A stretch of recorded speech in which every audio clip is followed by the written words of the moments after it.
My name is René Mikalev. I am a Maltese Jesuit, and I live in this community. I teach theological ethics, touching on some aspects of political issues like migration, human rights.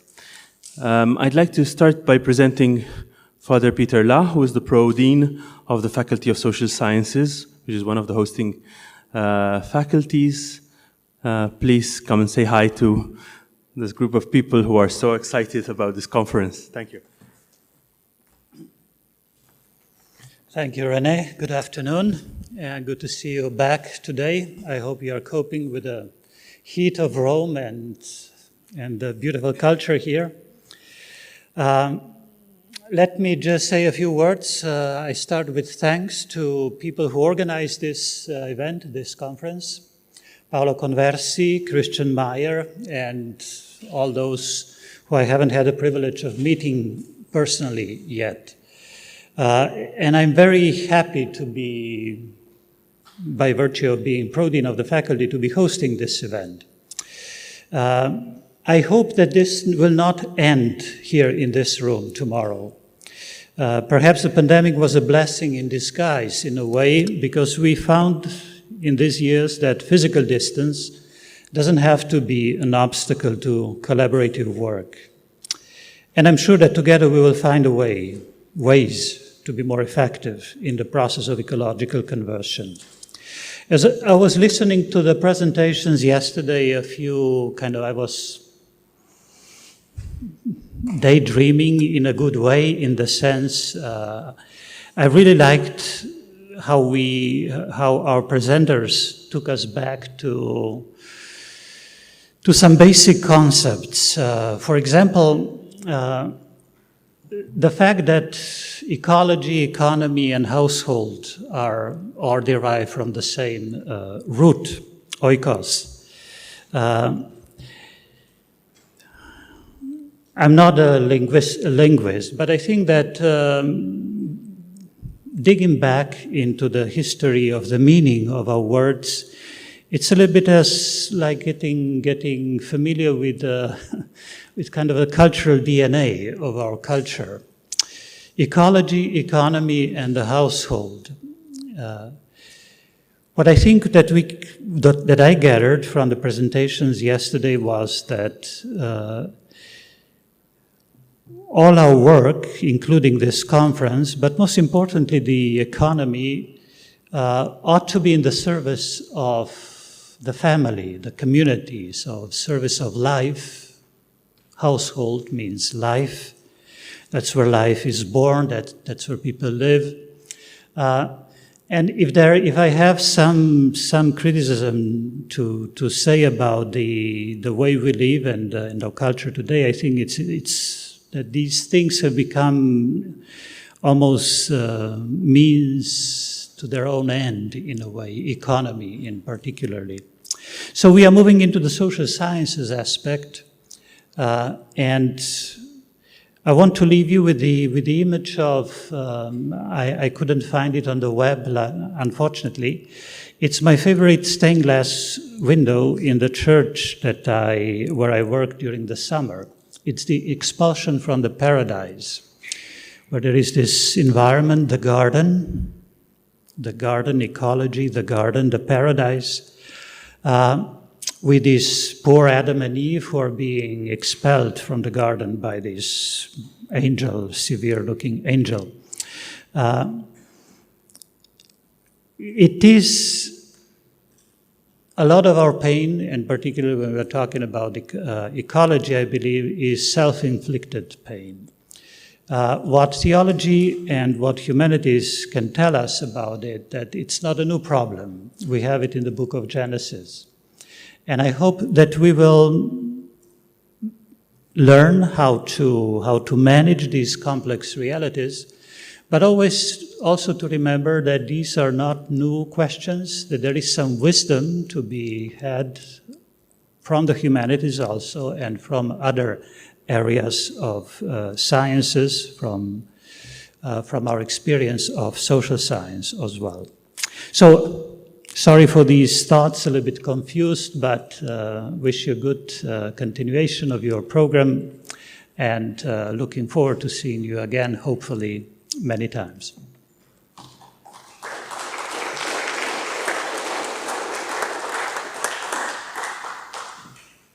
Thank you, Father La. I'd like to invite now Dr. Cifuentes Madrid. So Dr. Cifuentes is currently the General Secretary of the Pontifical Javeriana University, and he's responsible for the Global Compact on Education, which I think he will speak a little bit more about during his welcoming address. He is a lawyer, and also he has done managerial studies and is an expert in university management. You have the floor.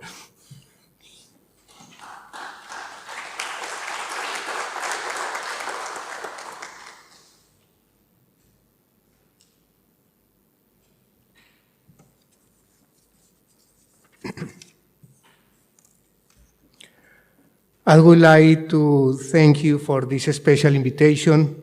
It's really an honor for me to stay here. I trust my message will be useful for all of you. At the Global Compact on Education, held on September of 2019, Pope Francis restated the invitation in the encyclical letter Laudato Si to implement a change that requires an educational solution and will lead to the maturity of universal solidarity and a more welcoming society. Pope Francis called us to rebuild the Global Compact on Education to reignite the commitment with the younger generations, renovating our passion for open and inclusive education that listens well, generates constructive conversations, dialogues, and mutual understanding. He highlights the need to join our effort in favor of an educational alliance. I would like to invite each of you to become protagonists of this alliance, taking on personal and community commitments to harvest together a dream of solidarity humanism. The text that holds the invitation issued by Pope Francis to the Global Compact on Education is filled with references to the encyclical letter Laudato Si. It can be said that the Compact on Education is a strategy or path to realize the proposal put forward in the Laudato Si. Perhaps one of the most important invitations refers to a paradigm shift, a great cultural, spiritual, and educational change. Pope Francis defines a challenged approach to education. If we want to bring about deep change, we need to realize that certain mindsets really do influence our behavior.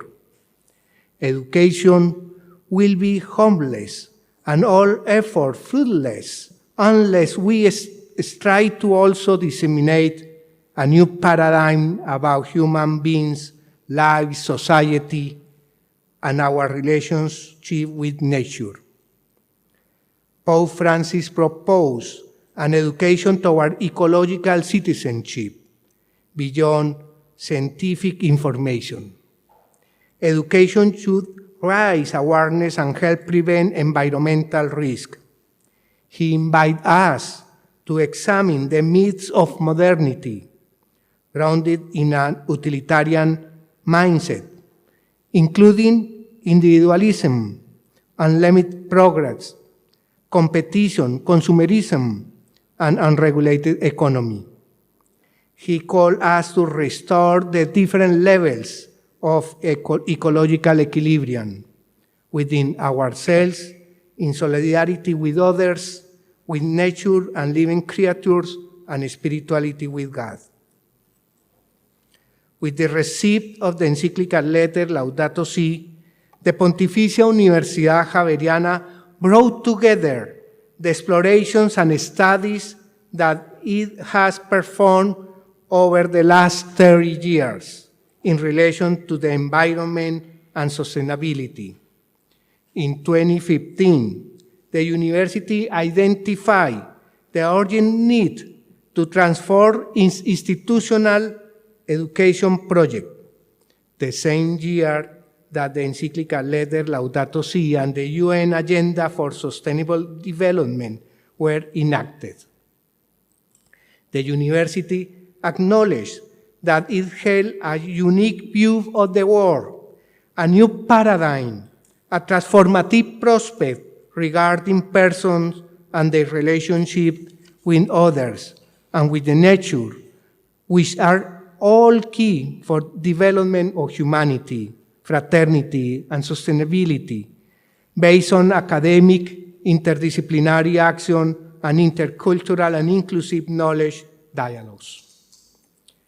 The institutional plan that was adopted was drawn from the process of structuring a permanent symposium regarding the encyclical Laudato Si, with the purpose of learning more about its tenets, facilitating its understanding, application, and impact on the university's activities, as well as the construction and approval of an ecological and environmental policy and the definition of megas, big and bold goals within the exercise of institutional planning. The university is inspired by a new worldview, a new paradigm that can be summarized under the following tenets. A, the social crisis and the environmental crisis are not separate. Everything is interconnected. B, it is necessary to review the prevalence of anthropocentrism by rethinking the presence of human beings in the world in light of a humanistic tradition, to serve life and not as its owner, but as developers to common good with solidarity and compassion. C, a new cultural model should overcome the globalization of indifference, individualism, and the culture of disposable goods consumerism. D, a comprehensive vision of ecology that includes the environment, economy, society, culture, and everyday life. And E, sustainable development is required to overcome the paradigm of technocratic efficiency. At the plenary assembly of the Congregation for Catholic Education, held in February 2020, Pope Francis establishes a vision of what he believes to be the meaning of the education, a dynamic reality, a movement that brings people towards the light, a dynamic movement that grows and helps each person develop fully at the individual and social level. Within the concept of education held by Pope Francis, 4 dimensions have been developed. An ecological movement that he calls the complete formative objective. It puts each person at the center within their comprehensive reality, in which the end objective is knowledge of their own selves, the common home they live in, and the discovery of fraternity as a relationship that produces a multicultural composition of the human race as source of mutual enrichment. An inclusive movement that he calls the method. Educational action is focused on all persons that are excluded. With it, disposability culture is restricted, and in its place, fraternity is consolidated as one of the elements of the make-up humanity. A pacified movement, or one that acts as a bearer of peace, a force against egocentricity and the fear of diversity and difference. Education is called to use its pacifying ability to shape people to understand that diversity does not create limits to unity, but rather this is unnecessary for the enrichment of our personal identity and the identity of others. A movement of team is never based on the actions of a single person or an institution. Pope Francis calls each person to take a political, administrative, religious, and educational responsibility to help rebuild the educational village, and is inspired by the African proverb that says you need an entire village to educate a child. Pope Francis defines the scope and sets the objective and the commitments of the Global Compact on Education in his message, Together to Look Beyond, delivered on October 15, 2020. The main objective proposed by the Global Compact on Education is to create and develop a new culture. In present times, say Pope Francis, we require sufficient parousia to go beyond the strict visions of educational processes, to overcome the surplus of dual simplifications regarding their usefulness, result, functionality, and bureaucracy, which mistake education for instruction and end up destroying each of our cultures. Rather, we are required to search for an integral, participatory, and multifaceted culture. The value of our educational practice should not be merely measured according to the number of tests, but rather for our capacity to have an impact on the heart of society, giving birth to a new culture. On these grounds, 7 specific commitments have been established for the Global Compact on Education. To put the person at the center, to listen to new generations, to promote women, to hold families responsible, to open up to others, to restore economy, politics, development, and progress from an integral ecology perspective, to care for our common home.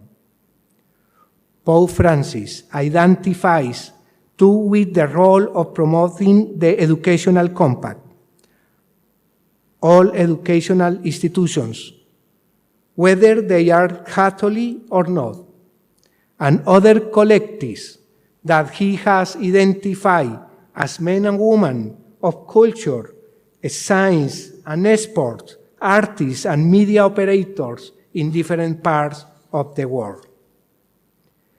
The Congregation for Catholic Education identified 5 themes that make up the pillars of the Pope Francis concept of university: dignity and human rights, fraternity and cooperation, technology and integral ecology, peace and citizenship, and culture and religion. The Pontificia Universidad Javeriana was assigned technology and integral ecology, and assigned 4 responsibilities. We will develop them first locally and then globally. We will do so from an interdisciplinary approach that promotes knowledge and dialogue, to promote and deepen knowledge about the subject of integral ecology, to create pathways for reflection, to give a new cultural meaning to development of the use of technology, to learn about the meaningful experiences of universities and their works of humanism and fraternity. The following are some of the activities developed to the date. the roadmap, the concept, and the objectives of the Global Compact on Education in the Assembly of Presidents of the Network of Catholic Universities in Colombia, a thematic forum held alongside the Organization of Catholic Universities of Latin America and the Caribbean, at which 47 experiences belonging to the universities of the region were presented in relation to the encyclicals, letters, Laudato Si and Fratelli Tutti, as point of reference from the Global Compact on Education. The development of 3 talks with Universidad de Loyola in Spain to construct a framework of reference that would coordinate social environmental justice and intercultural terms with the ability to overcome the paradigm of technocratic efficiency.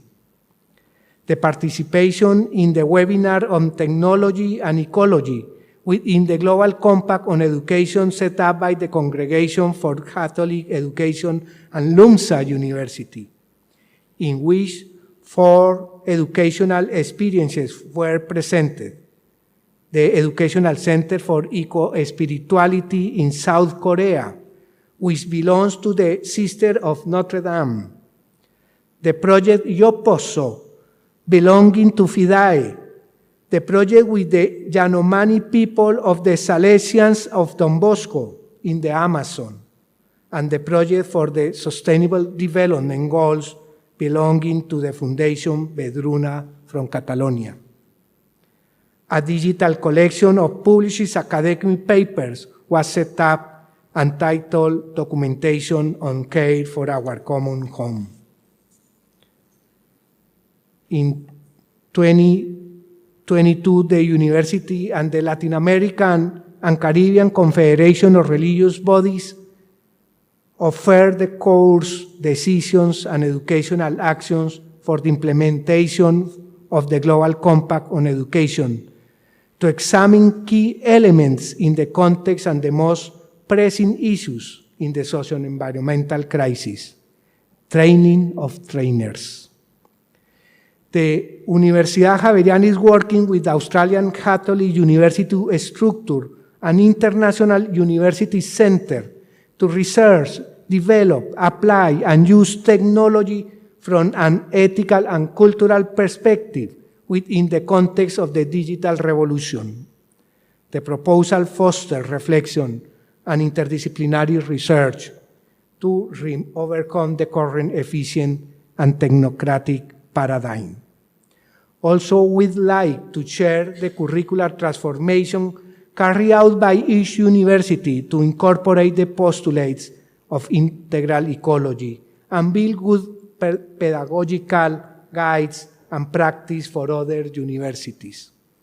We need to advance in philosophical and theological reflections on integral ecology too.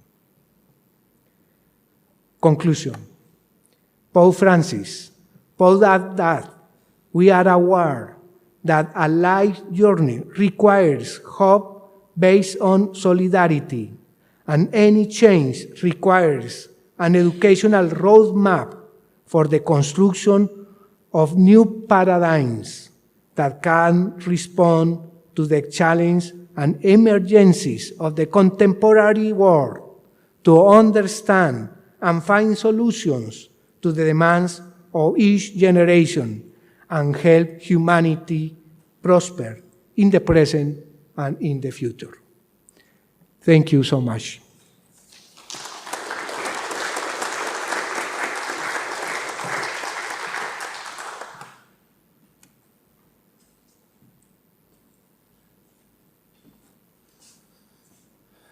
Thank you, Dr. Cifuentes. Obviously, the topic of education is on the mind of many of us, how to link this to our teaching and how to use our institutions to multiply what we're discussing here and what we can do in small groups or pilot projects. So I'd invite all of you to continue working on this, especially this idea of the Global Compact on education. Obviously, I'm used to the Global Compact on migration and on refugees, which were at the level of the United Nations. This is more a Catholic initiative, but I think it also takes the buy-in of other institutions to make this a reality beyond the Javeriana and the Spanish-speaking world and beyond the Catholic world, where maybe it's a bit concentrated for now, but the invitation is much bigger.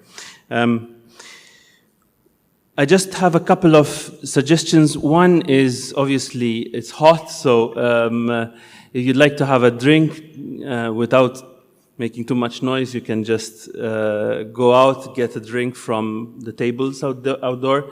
People have bottles and they want to fill it with, there's a fountain in the piazza with good water, so there's free good water which you could use.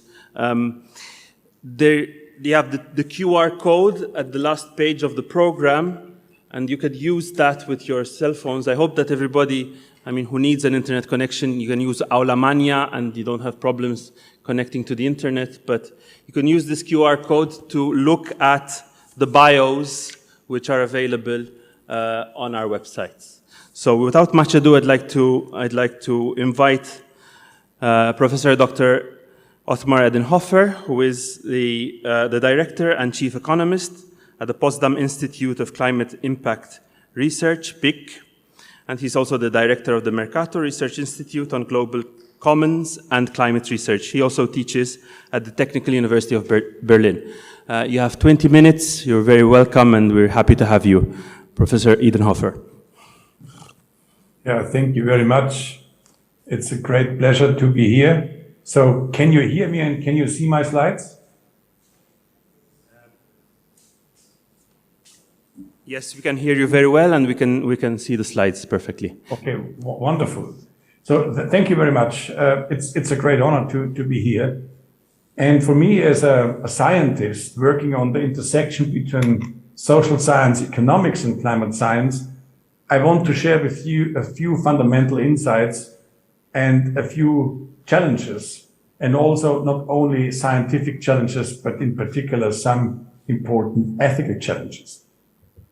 Now let me start with an obvious fact, which I have taken from the most recent IPCC reports, that the human influence has warmed the climate to an extent not seen for at least the last 2,000 years.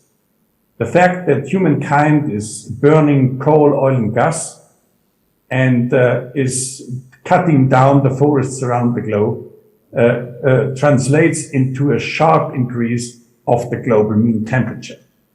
So this is a quite important aspect, and it is an undisputed scientific fact. And of course, I will tell you a little bit more what are reasonable climate policy goals. But before I do this, it is important to understand that emissions are rising, and rising. We haven't bent the curve so far. So in the last decade, we have seen an increase of global emissions at an annual level of plus 1.3%, and in the decade before, even 2%. So we have reduced the pace, but we haven't bent the curve. So the fundamental fact is that decarbonization of energy is progressing far too slow at the global scale compared to what we see in the 1.5 or in the 2 degrees scenarios, which are the goals of the Paris Agreement. Now, currently, we are underway towards a 4-degree scenario. And a 4-degree scenario is something which is, from a scientific point of view, definitely in the range of dangerous climate change. Carbon emissions across the last decade are about the same size than the remaining carbon budget for keeping global warming to 1.5 with a 50% probability. Now, let me explain you a little bit why climate scientists in particular are so keen to limit the increase of global mean temperature well below 2 degrees with an effort to achieve 1.5 degrees. And this is an important aspect here. There are many reasons. One reason is that we have to limit the probability of extreme weather events. And I could speak a lot about the impact of extreme weather events, of droughts, and for example, in the global south. These are important aspects, but by far the most important aspects are the tipping elements in the Earth system. And here you see a burning embers diagram where the risk of activating the tipping points in an irreversible way is increasing with the increase of global mean temperature. For example, coral reefs. Coral reefs completely disappear, even if it would be successful to limit the increase of global mean temperature around 1.5 degrees. There are other important tipping points which will be activated, or at least the likelihood that they will be activated is increasing around 4 degrees. For example, the meltdown of the West Antarctic ice sheet. I could mention a few others: the thermal highland circulation, the El Niño, the southern oscillation, and also the East Antarctic ice sheet. The meltdown or the breakdown of the rainforest, where the rainforest is transformed from a sink to a carbon source, with the risk of loss of biodiversity, is increasing significantly around 4 degrees. So it is wise and it is appropriate. It is an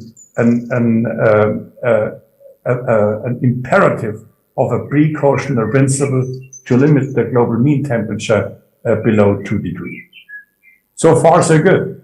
The most important aspect here is, and this is something which I would like to communicate very clearly, every temperature goal which we have, the 1.5 and the 2 degree limit, can be translated in a global carbon budget. And here, so you see basically well below 2 degrees has a strong implication. We can only emit 700 gigatons CO2 into the atmosphere, which basically means that the majority of the fossil fuels has to stay underground. And this has a very fundamental implication, an economic implication, but also a fundamental ethical implication. And this implication is the owners of the fossil fuels have to accept the devaluation of their assets. Climate policy devaluates their assets. And this is very important to understand. So given the limiting disposal space of CO2 in the atmosphere, we are not running out of fossil fuels. We have an oversupply of fossil fuels. An oversupply of fossil fuels, and therefore it is economically, politically, and ethically very hard to achieve these climate goals. However, and this is very important to understand in the encyclical Laudato Si, in number 23, but also in number 93, it is very important that Pope Francis highlighted a very fundamental principle which applies when we transform the atmosphere from a common pool resource into a global commons.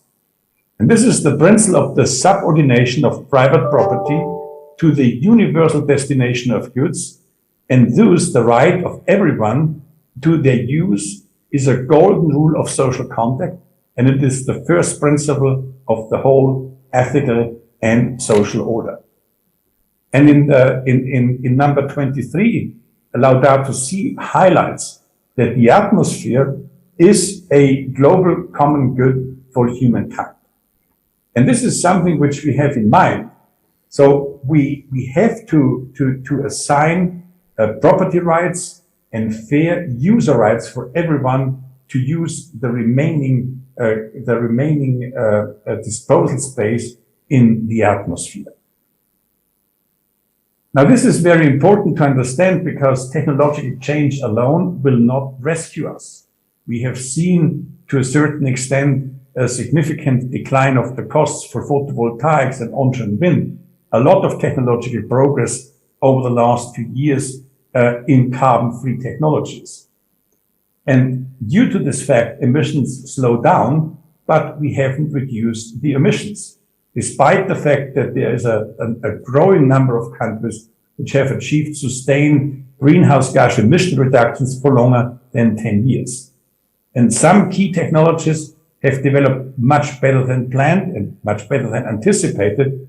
85% decreases in the costs of solar and wind energy and batteries, large increases in installed capacity. And there is also an increasing range of policies and laws which have enhanced energy efficiency, have accelerated the deployment of renewables.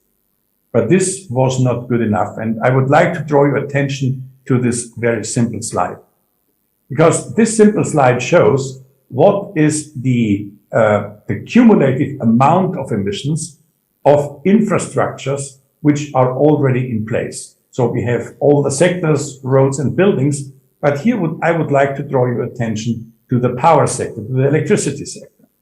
And the electricity sector alone will emit over its economic lifetime 358 gigatons CO2. And please remember, I have shown you that for a 2-degree goal, roughly we have 700 gigatons. For a 1.5, there are only 330 gigatons available. And this basically implies that the electricity sector and the power sector alone will absorb the total amount of the available carbon budget. Or you put it in a quite different framework. When we are not able as a humankind to phase out coal very quickly, we will close the door to the 1.5-degree goal in an almost irreversible way. And this is something which is very important. And therefore, the emissions in the power sectors have to reduce very quickly. And this is one of the top priorities in the international negotiations. Where we are now, of course, so what we should achieve is a reduction of emissions very quickly. We should peak in the next 2 years, and then emissions have to be declined by an annual growth rate between 6 to 7%. This is a policy-induced structural change which we have never seen in economic history. And here you'll see the NDCs. This is an acronym for the National Determined Contributions. These are the voluntary contributions of the governments which they put on the table during the international climate negotiations. And you see here that the NDCs, the voluntary contributions, by far not sufficient enough to achieve neither the 2-degree limit or the 1.5-degree limit. So here we have a twofold challenge. The first one is that the voluntary contributions are not sufficient, but even governments do not implement their NDCs because we are not on the NDC pathway. And what I have shown you is we are still on a 4-degree pathway. And this is something which is deeply worrying, given the fact that now we are approaching with such a trajectory the territory or the territory of dangerous climate change. So if you look at the coal issue, and here I would like to draw your attention to this important point. So it is quite clear that this is not just China and India. These are other countries like Indonesia, Vietnam, Turkey, Japan, South Korea, Bangladesh, and the Philippines. And all of them will basically produce 300 gigatons over the economic lifetime. And therefore, we have to make any effort, and strong effort, to bring these countries on a table for a global coal phase out. How to do this? This requires transfers, this requires support, and this requires also a CO2 pricing as an international instrument. A CO2 price, a minimum price, which puts a price tag on emissions. Otherwise, there will be no opportunity to reduce the emissions, because a CO2 price has fundamentally 3 functions. The first function is a CO2 price makes carbon-free technologies, in particular the renewables, competitive. And I've shown you that despite of the fact that the costs of the renewables are declining, so this is a very positive effect. But this is not sufficient. It is not sufficient because without the CO2 price, and just to make a carbon-free technologies competitive, so this is not enough, because what you have to do is you have to make the costs for the fossil fuels, you have to increase the costs of the fossil fuels. You have to phase out the fossil fuels, and this is something the CO2 price can do. And with the CO2 price, there's a third function, and the third function is generating revenues, which allows you to compensate, in particular, the low-income households nationally, but also internationally. And this carbon pricing is also a manifestation of a fundamental ethical principle which has been highlighted in Laudato Si. And this is the polluter pay principle.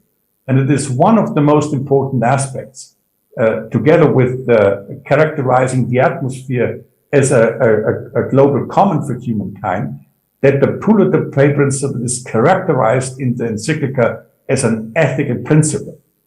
And it says, yet only when the economic and social costs of using up shared environmental resources are recognized with transparency and fully borne by those who incur them, not by other people or future generations, can those actions be considered ethical. And this polluter pay principle is one of the most important violated principles in international climate policy, because roughly and at an average, we subsidize the fossil fuels at average with $150 per ton CO2.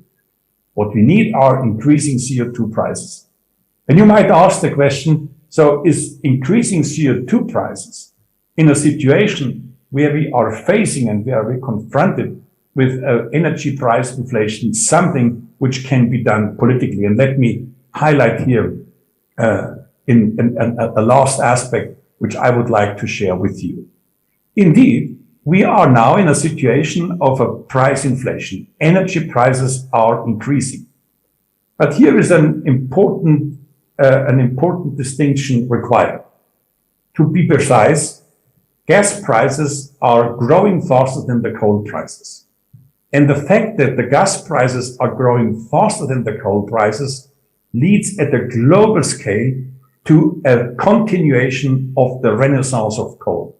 Countries in Asia and countries in Europe are still investing in coal because coal becomes increasingly competitive due to this price gap between the gas and the oil and the coal price.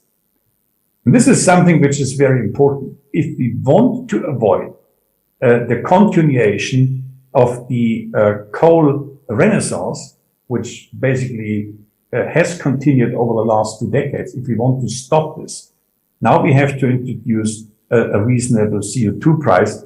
Otherwise, we cannot stop this kind of investment. But then the question is, so what does this mean for the poor households? And indeed, high gas prices and also increasing CO2 prices affect the poor households dramatically.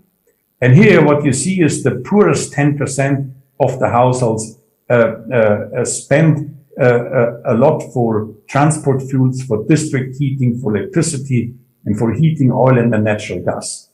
And the share of their income to spend the money on these issues is much larger for the poorest households compared to the richest households. And this has a strong implication. And the implication is that the poor households, if there's just imposed a CO2 price, have to pay an overproportional contribution to climate policy, which is not accepted. And therefore, a carbon prices has to be complemented with reasonable compensation schemes. One compensation scheme is just to recycle the revenues from carbon prices back to the poor households. And I have shown you a few packages which we have analyzed in the case for Germany, but this can be applied to other countries. So which in the end, if you recycle it in a wise way, then you can reduce the burden for the poorest household, and you can even design the packages in a way that the poor households can have a net benefit of this. And this is something which is quite important, because we should avoid by any means any kind of trade-off between social justice and climate policy. So this is what I would like to communicate to you. First, to highlight that we are in a situation where global mean temperature is increasing sharply. Secondly, I would like to emphasize again that emissions are rising. And according to the current business as usual scenario, we are approaching a 4-degree world, which is basically a territory of dangerous climate change. So if we want to bend the curve, we have to do it quickly. We have to reduce the emissions at an annual growth at between 6 and 7%. And we are basically far away from such a trajectory because the voluntary contributions are not ambitious enough. And secondly, even the voluntary contributions are not implemented by most of the governments. In the situation, and I argued here that the polluter pay principle should be applied as a minimum ethical standard. It is hard to do because the polluter pay principle could come with a price that it imposes an overproportional burden to the poor households. But this can be compensated, neutralized completely by reasonable social packages when the revenues from CO2 pricing and even the revenues from taxing oil and gas could be channeled back, in particular to the poor households. And there is no trade-off between social policy and climate policy. And this clearly shows that economic analysis and ethical evaluation shows we have to go in the same direction. Thank you very much for your attention.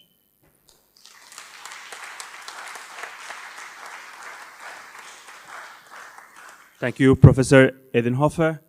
I think this is a great example of bringing together different disciplines. We started with the climate science and went into the economics, but the economics is very, very aware of the ethical challenges. So we're moving from is to ought, but I think in a very intelligent way. I'd like to now move to our first panel. If you notice on the program, there is a difference between the first and the second panels. The first is more on the foundations, on the questions of how, from a theoretical point of view, we can bring these disciplines together. We can get out of our disciplinary silos and have the groundwork to be able to do that in a way which respects the autonomy of the different scientific disciplines while challenging them to go out of their comfort zones. So without much ado, I'd like to invite Barbara Sedova, who will also working at PIC with Professor Edenhofer. She is the co-leader of the Future Lab, Security, Ethnic Conflicts, and Migration.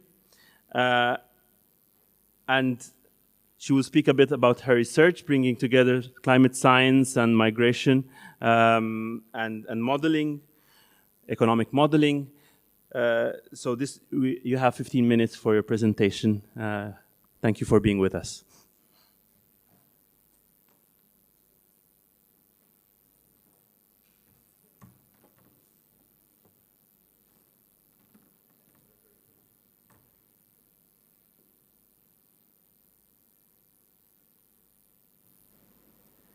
Good afternoon, everyone. Can you hear me well? All right. So, I would like to start by thanking the organizers for the great work and for inviting me. Today, I would like to talk about the concept of integral ecology and. Okay. Thank you.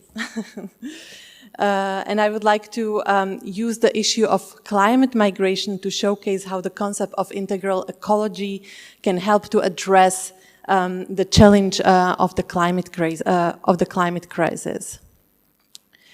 Our planet is burning. We have heard this also in the presentation of Professor Edenhofer, that the global mean temperature has already increased by more than 1 degree Celsius, whereby the past 7 years were the warmest years on record. We have also heard that we are on the way to cross the 1.5 degree global warming threshold, which activates dangerous tipping points with climate impacts of unprecedented scale. The newest IPCC report shows that climate change has already affected human mobility, the patterns of human mobility, whereby the small island states are disproportionately affected. And the encyclica Laudato Si uses the example of international asylum seekers due to climate change to point out that we still lack action addressing climate migration.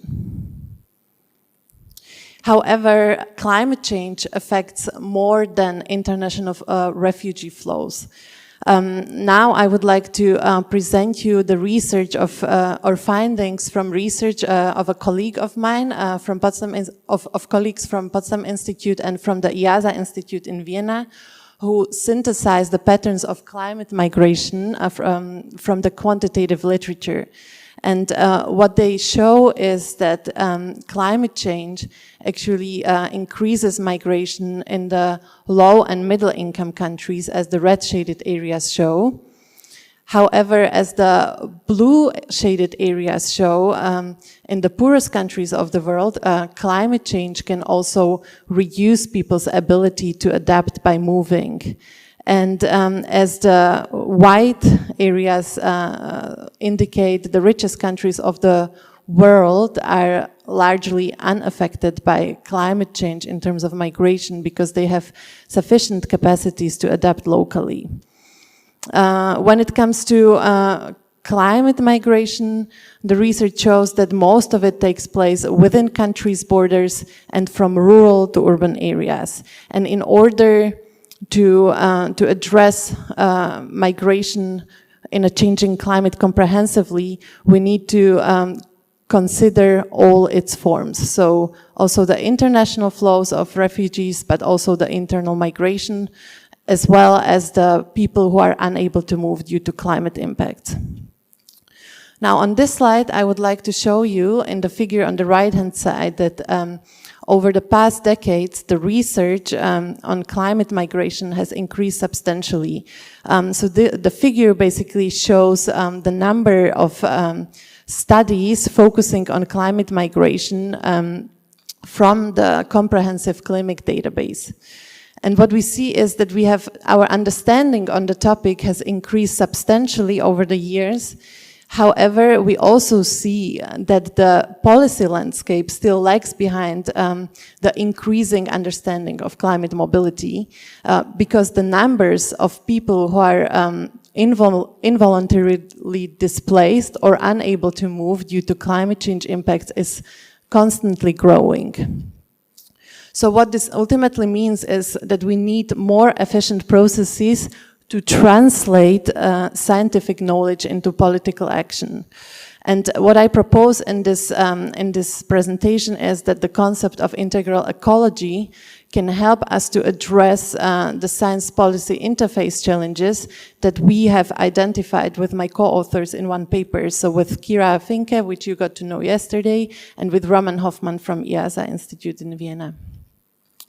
So the first challenge, I will detail the challenges now one by one.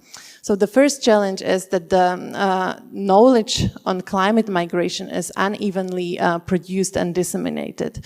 So this means that researchers from the global north are mostly studying the realities in the global south.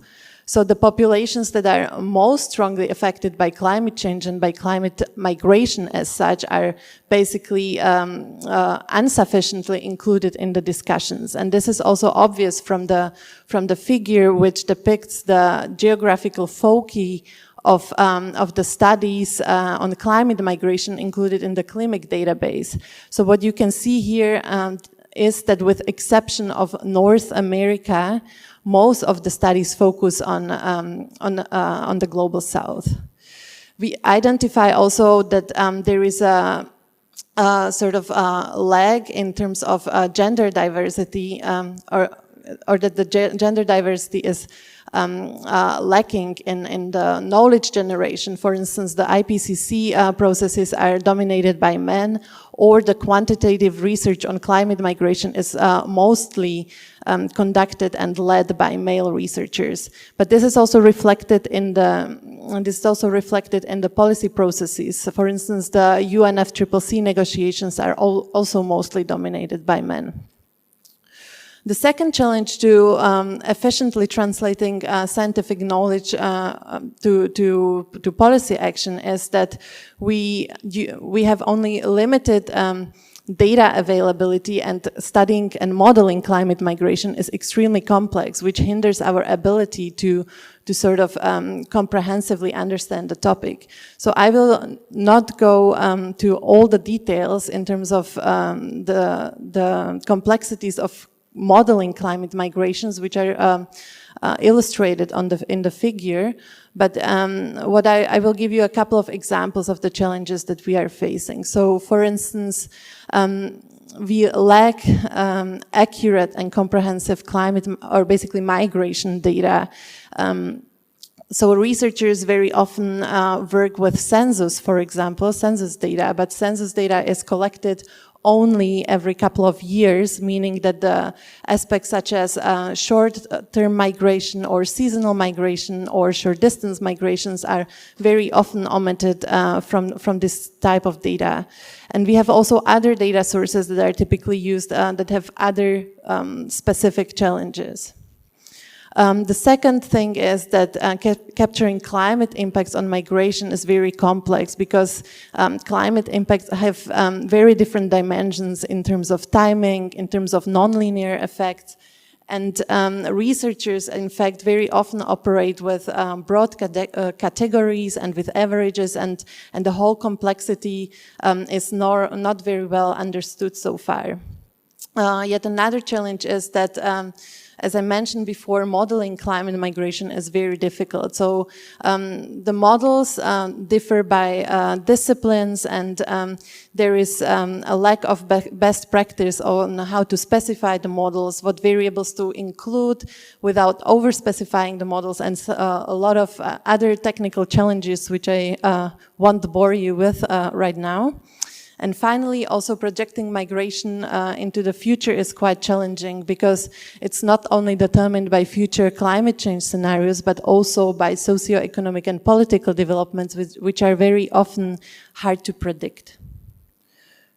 The third challenge is that we focus, or the climate migration literature focuses only on a selected number of topics, using only selected methodological approaches.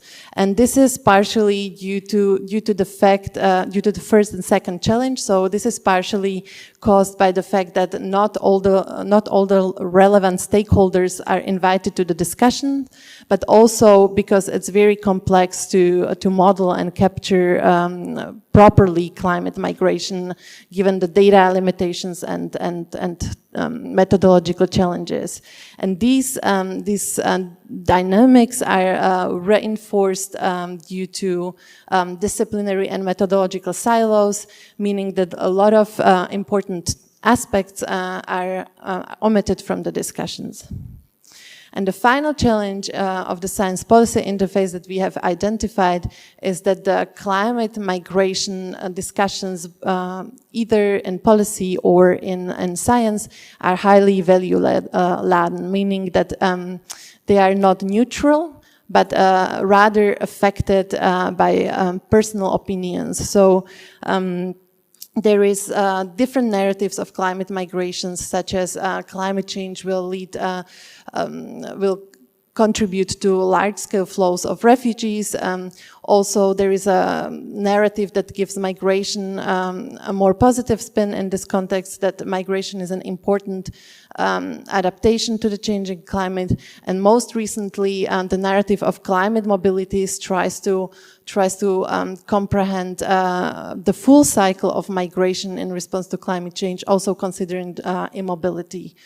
So the IOM, the International Organization for Migration, warns against these kind of narratives that do not provide the full picture of migration because they essentially lead to not comprehensive political responses. As a solution to global problems, the concept of integral ecology suggests that everything is interconnected, that natural and social systems are linked, and that humans are part of the nature, and they need to be, and that nature and humans need to be considered in conjunction.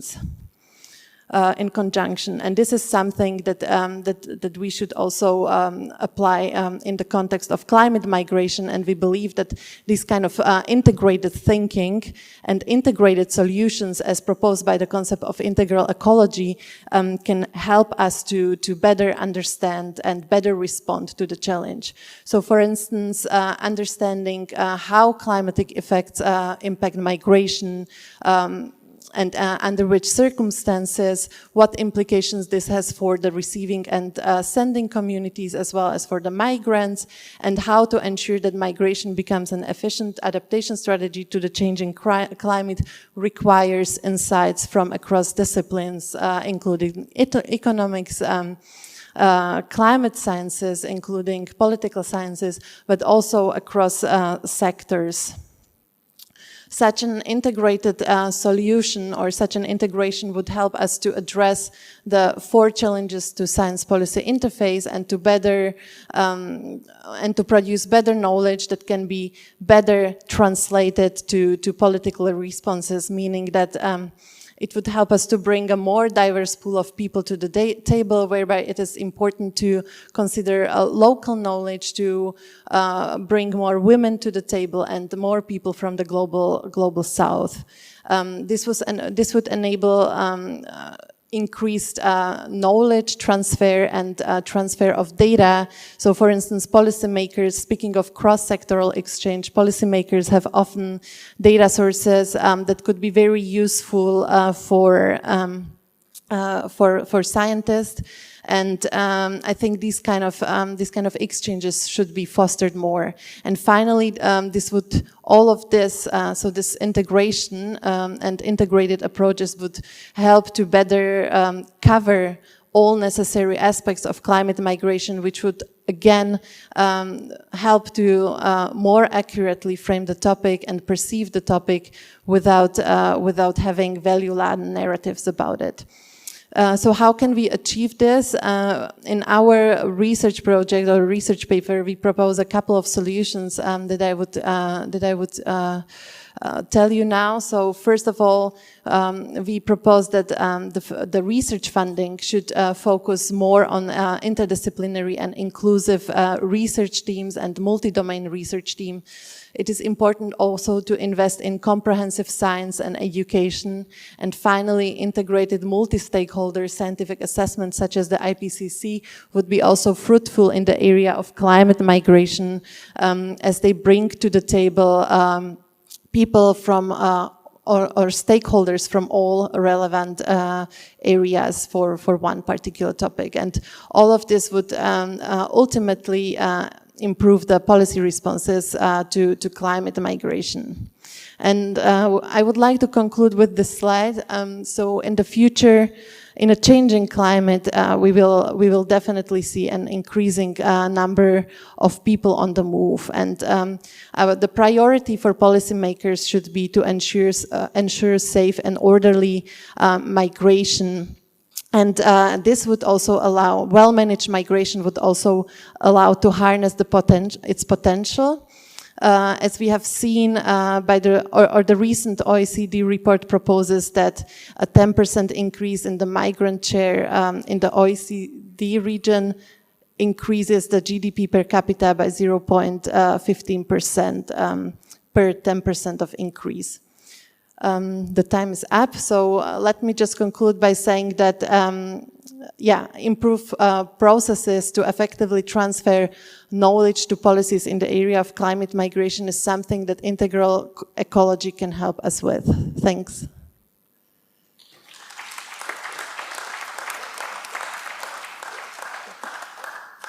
Thank you, Dr. Thank you, Dr. Sedova. Certainly a number of interesting issues raised there. So one, which particularly interesting for the interdisciplinary, transdisciplinary debate is the question of value-laden-ness of observation. And what do we do with this is a big debate in philosophy of science. It's a fact, so that we bring our values in our observation and in our analysis. I just wanted to mention some things, one thing in particular. I mean, when the IPCC made these kinds of predictions using certain models, I mean, there are big figures of hundreds of millions of climate displaced persons.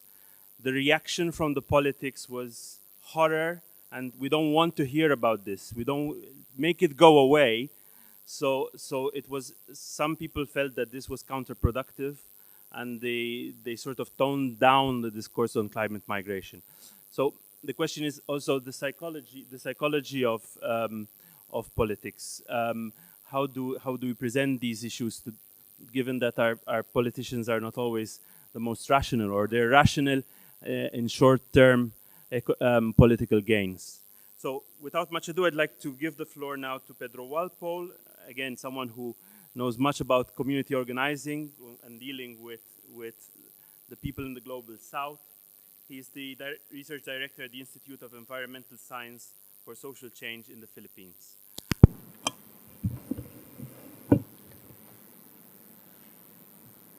Good afternoon.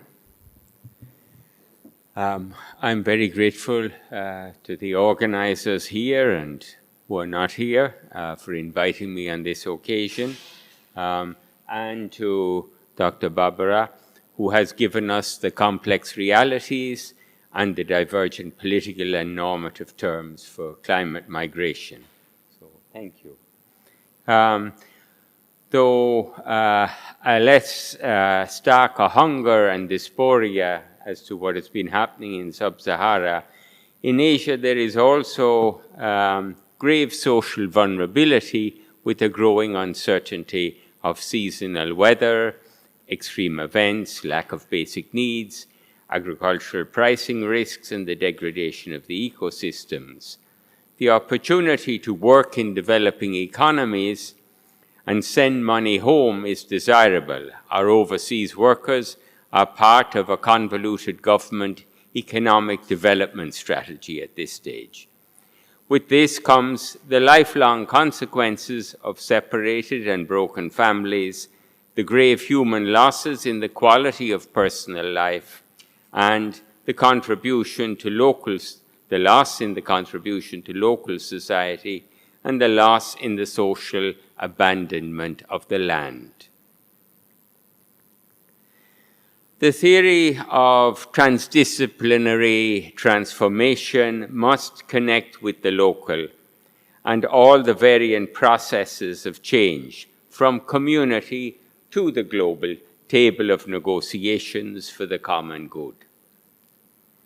Opportunities for implementing an integral ecology go hand in hand with creating networks of truth, and the need to ensure greater access to research and scientists, as has been mentioned.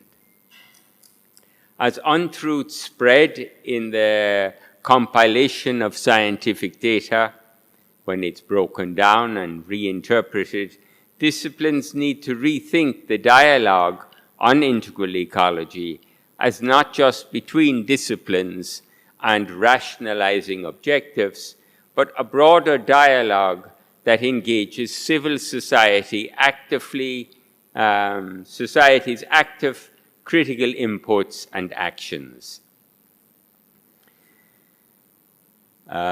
Scientific contribution has to regain its essential role in policy development undermined by the corporate politics and now social media. Scientific analysis must go further and influence the whole context of generational education and the masses of people with limited education who are fed dubious interpretations. Mega corporate influence through socially and ecologically risky construction energy investments, mining, ownership of seeds, animal feeds, armed conflicts are increasingly making local communities in Asia the first victims of development.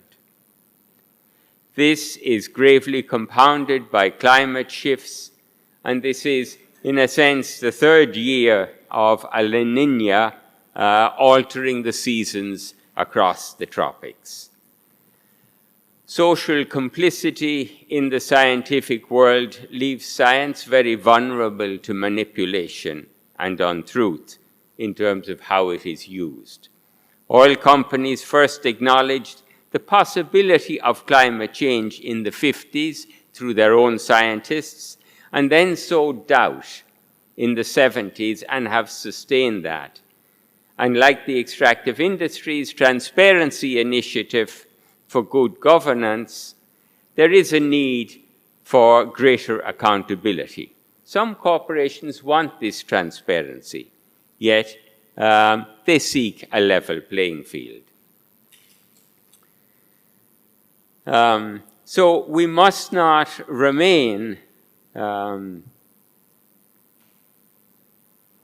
silent simply because we may not be the ultimate authority on connecting fields and on political, social, cultural, financial, economic, and extinction realities. But at least we must ask the needed interconnecting questions with insight. My initial work in forest hydrology links very clearly with the broader climate of the biome and the river above, when talking of climate generated in the Pacific and the connecting oceans. When we had cut much of the forest in Southeast Asia and made further vulnerable the indigenous peoples with socioeconomic and migrant pressures, my work turned downstream, and with the major disaster of Typhoon Thelma in 1991, the norm was set for constant vulnerability and recurrent and undodgeable disaster for the poor. Integral ecology needs to localize the planetary boundaries and adopt key concepts of disaster vulnerability, loss and damages, smallholder dependency, market control, corporate seed control, monopolization of global food chain supplies, overfishing, land grabbing, as well as cultural, human, and climate rights, the right to a stable climate, food security, subsistence, traditional practices, culture-based, not nature-based solutions, because most of those are technological that are on the spin at the moment, and what resilience really means. Science has always come from an interior reflection of the human. Science needs an ethic. It needs an ethics of the why and what it means for the human species. Science of sustainability will show little progress until there is an integration of ethics that market economics has focused away from. We need to break the social cycle of disaster and vulnerability. The national policy gaps also need to be bridged on disaster management that are widening at this stage. The Sendong framework really is not being implemented. Data gaps, including perspectives from underrepresented groups, as you've been saying, on the one hand, to transparency of corporate financial practices on the other. Political discussion poorly accounts but the public good and social inclusion. The different approaches to engaging the sciences are necessary in shaping the social contract with the environment, and are clearly not impacting on the urgency of the COP negotiations, on food security discussions, to mention two focal points of the research affecting the 9 planetary boundaries and the 17 sustainable goals. These obviously during COVID have fallen way behind. Methodology must work with the basic social contract of 1.5, breaking the cycle of poverty and vulnerability, establish and sustain truth commissions, and the support for global standards is needed. Voices of the margins must be included for contextual understanding and collaborative responses. People are not numbers to be shifted around according to corporate design. The new political culture of reductionist science, of fragmented facts, and the use and abuse of science by market summary of scientific data does not allow for ecological changes needed.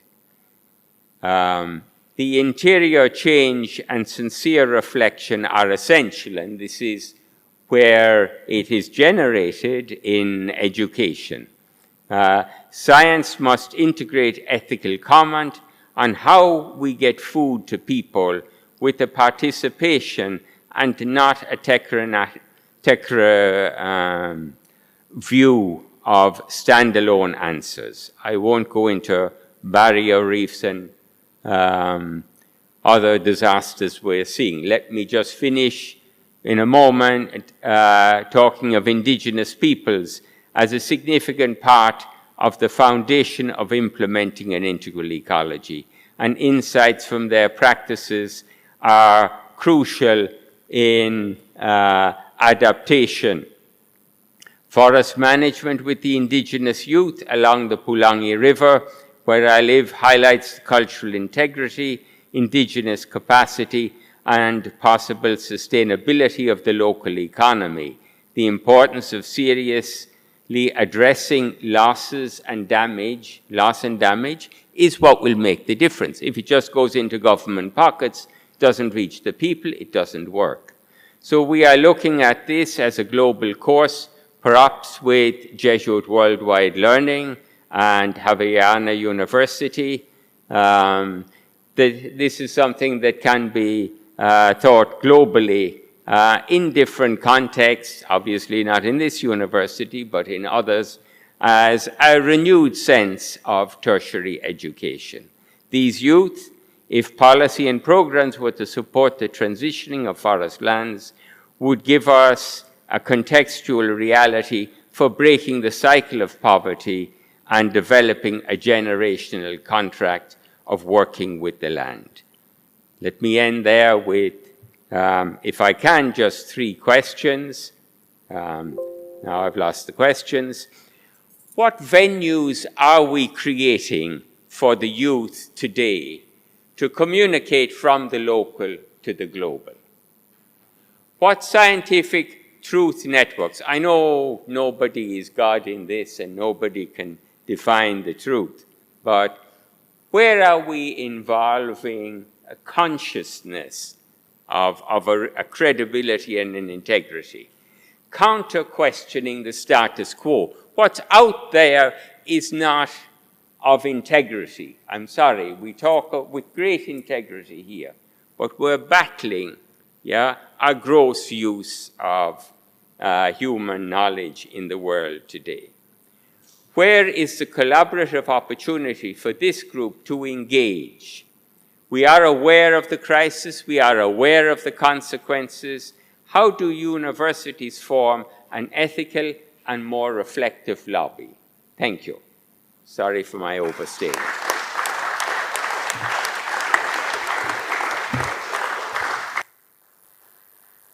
Thank you, Father Walpole.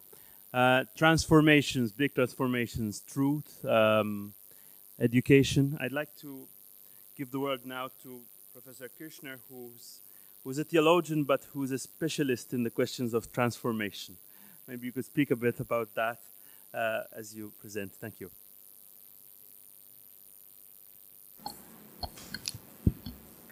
Thank you. Thank you again for the invitation to speak here to the organizers.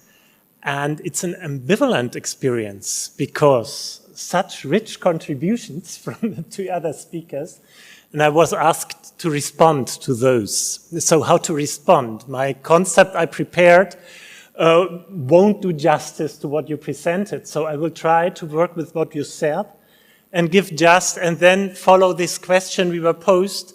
What can theology contribute, or what can even quite a theoretically working theologian contribute to these questions you raised? So first, trying to comment or to respond.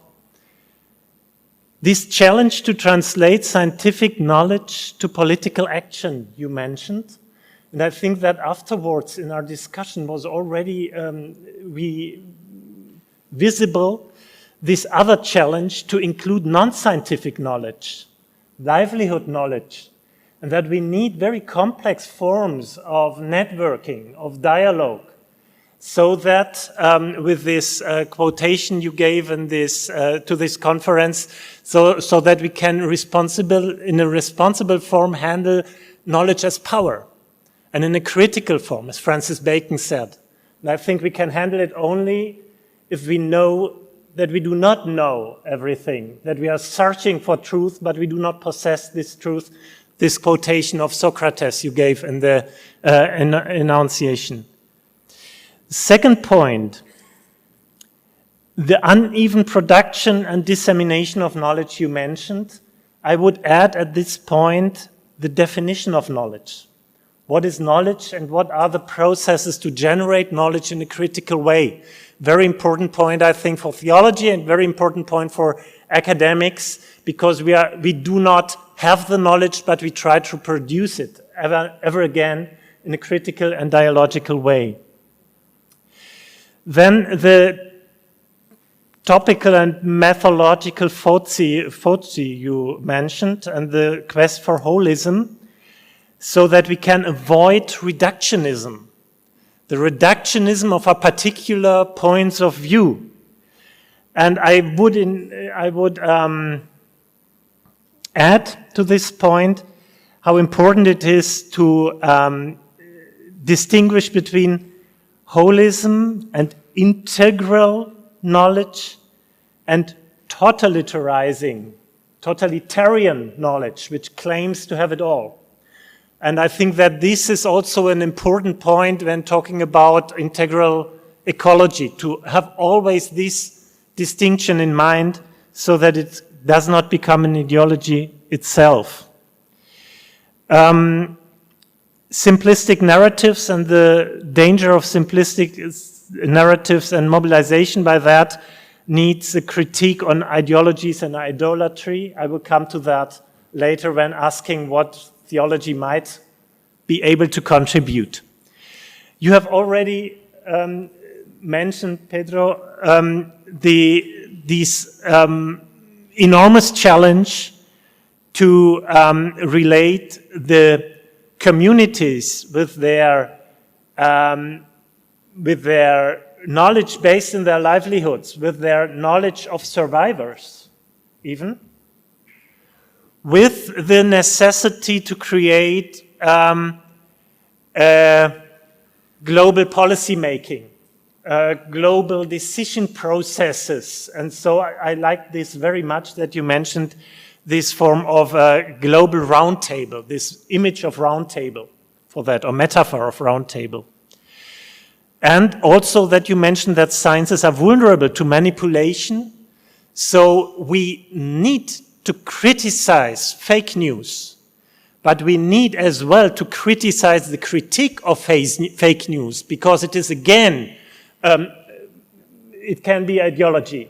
Yeah? And I would like to go into a deep discussion of COVID-19, because I think it's a great negative example of how to handle crises and what we have to avoid when trying to manage this much bigger crisis of the planet burning, as you said as your intro, so to say.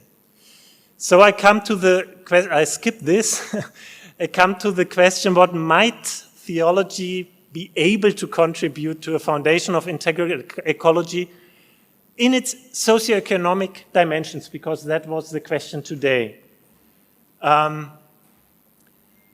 think a first point might be the understanding of human being as a relational being, a personal relation which is always integrated to communities and which is constituted by communities, and that we should learn to widen this focus of community also to all living things and to the whole planet, and not to keep it in this anthropocentric manner. And from that, Catholic social teaching has developed its principles also, its social principles of social ethics. And I think that these principles might help to balance the three big dominant organizing principles of our global society: the market, the state and political planning, and the networks of experts. And all three are dangerous, but we need them. But we need the balance of them. And for that, it might be helpful to remind these principles.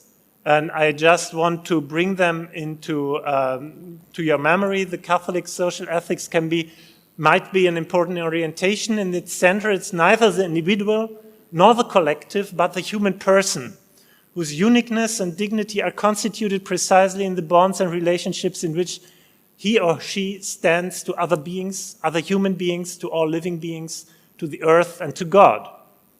Solidarity then does not mean conformism, moralization, and sacrificing personal freedom or dignity towards the others in collectivist strategies of uniform action, but solidarity arises from these personal bonds and relations. So solidarity is something unavailable also that has to be regenerated by these relations, living relations. Such an understanding of community presupposes participation and respect for local knowledge, life experience, and traditional wisdom in place of centralized state control, a free market, or technocratic expert networks.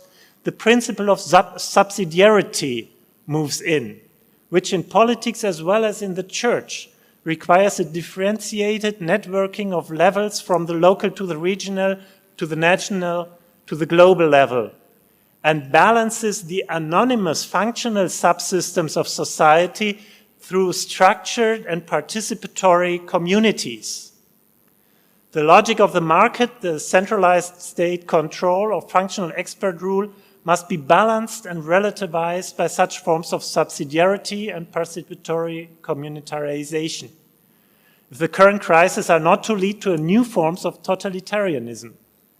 Only in such a structure does the orientation towards the common good become possible without misunderstanding it collectivistically and without reducing it, on the other hand, to the sum of individual interests and benefits. The common good corresponds to the general purpose of all created goods. We have already heard it in your presentation by Pope Francis.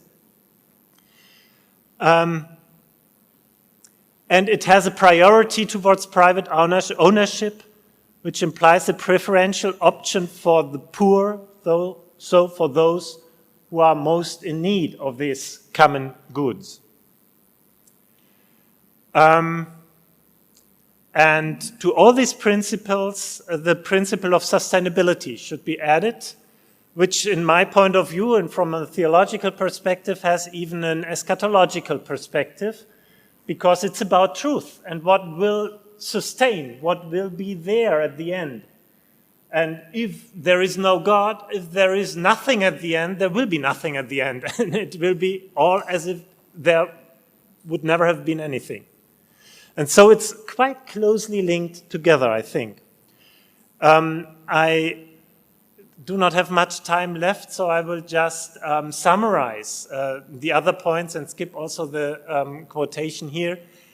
What I try to develop now in dialogue with the other presentations was more or less the relational understanding of the human person as constituted by and involved in communities, and from that on kind of Catholic social ethics, which would have, there would be the need to relate that to the processes of communication, but we already heard that.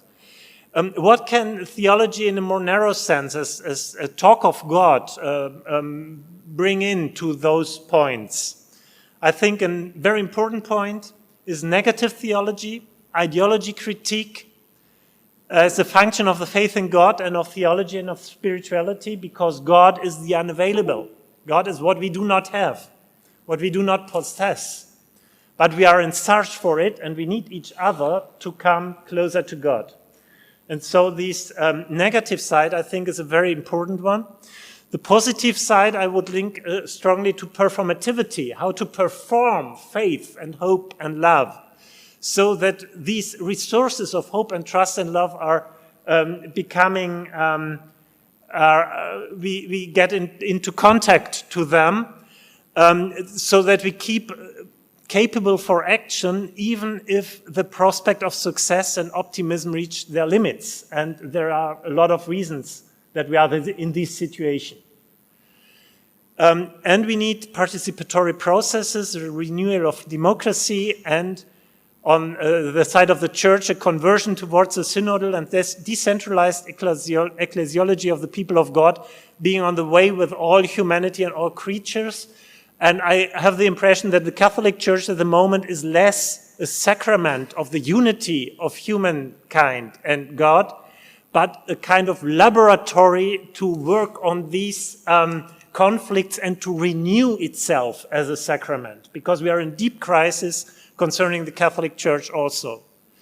And so just one last point and then I finish, that I think in the background is the urgent need to rediscover the sabbatical and contemplative dimension of living together. Yeah, thank you for your attention. Thank you.